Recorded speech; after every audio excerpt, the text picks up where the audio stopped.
O dia 4 de julho de 2004 é com certeza um dia marcante na cabeça dos portugueses, pois foi o dia que o país chorou incrédulo sobre uma das derrotas mais surpreendentes da história do futebol. Então aumente o volume e se prepare para mais uma história narrada do Sportstelling. Eu costumo dizer que o futebol é o esporte que mais pode propiciar resultados aleatórios. Nem sempre o melhor ou o mais preparado vence nesse esporte. Mas antes de explicar o que aconteceu, precisamos conhecer quem são as personagens dessa história. Você por acaso já ouviu falar num tal de Cristiano Ronaldo? Então, ele é um dos maiores jogadores de futebol da história, mas que em 2004 era apenas um jovem gajo de 19 anos que estava iniciando a sua jornada profissional.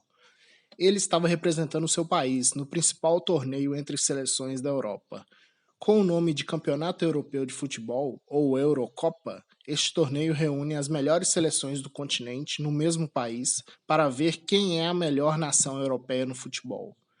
Toda Portugal, de maneira geral, estava entusiasmada, porque o país iria receber um grande evento e porque a seleção portuguesa de futebol era uma boa equipe e podia fazer bonito nesta competição.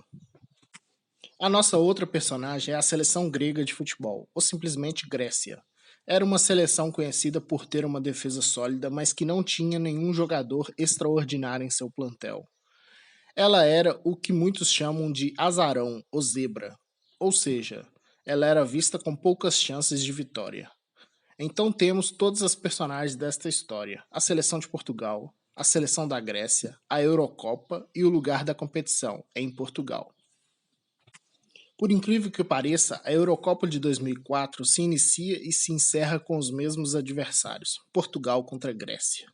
Mas para chegarmos ao profético dia 4 de julho, precisamos voltar um mês atrás e explicar quais eram as perspectivas para o campeonato. Nem Portugal e muito menos a Grécia eram tidas como favoritas ao título. O favoritismo era dado para a França, atual campeã da Eurocopa, para a Inglaterra, que tinha vários jogadores de nível mundial, e para os Países Baixos, também chamada de Holanda por alguns. Eram no total 16 seleções competindo pela glória de serem campeões da Europa. E faltavam ali 30 dias para a tragédia. No dia 12 de junho de 2004, inicia-se a Eurocopa.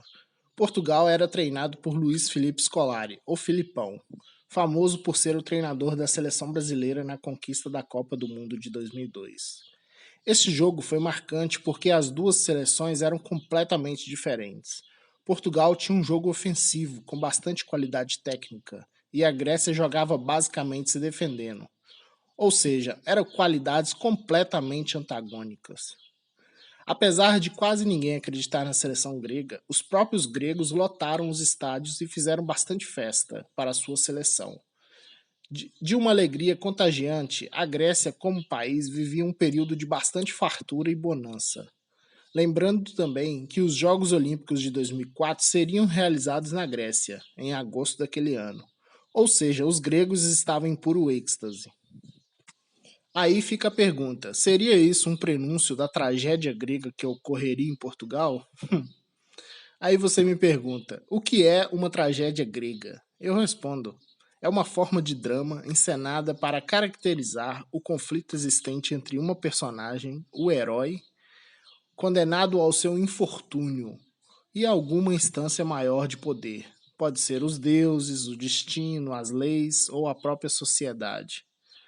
Bom, este canal também é cultura.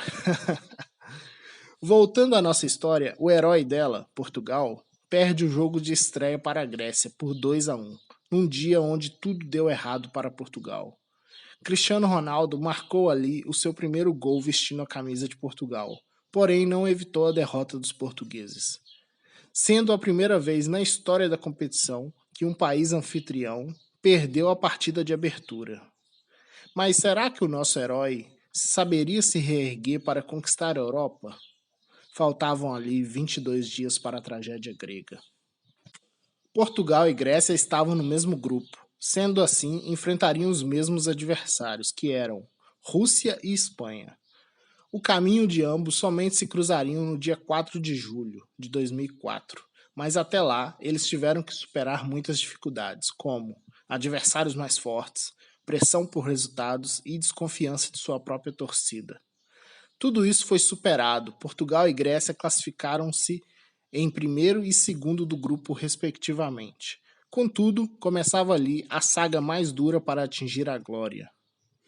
Após a fase de grupos, o torneio passava a ser de eliminação direta. Caso perdesse, voltaria para casa imediatamente. Porém, o brilho de nosso herói e a tenacidade grega surgem em meio ao caos. Portugal e Grécia derrubam os favoritos Inglaterra e França, nessa ordem, em jogos de tirar o fôlego.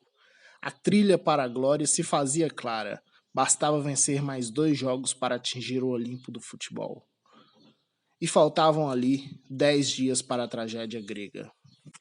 Portugal, como nação desbravadora, velejava pelo desconhecido e vencia o adversário mais duro até o momento, os talentosos holandeses. Já a Grécia e sua defesa impenetrável eliminavam a República Tcheca.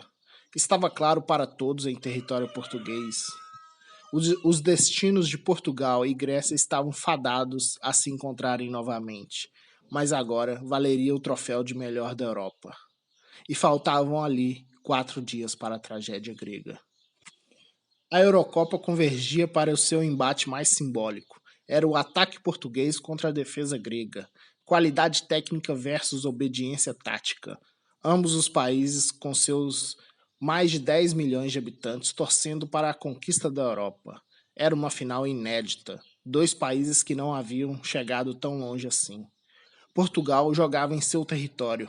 A oportunidade de entrar para a história era clara. Faltava ali apenas um dia para a tragédia grega. Chegamos então ao fatídico dia 4 de julho de 2004. Ninguém sabia, todavia, a tragédia grega que ocorreria no Estádio da Luz em Lisboa estava anunciada pelos deuses do futebol. O mundo estava prestes a ficar em choque.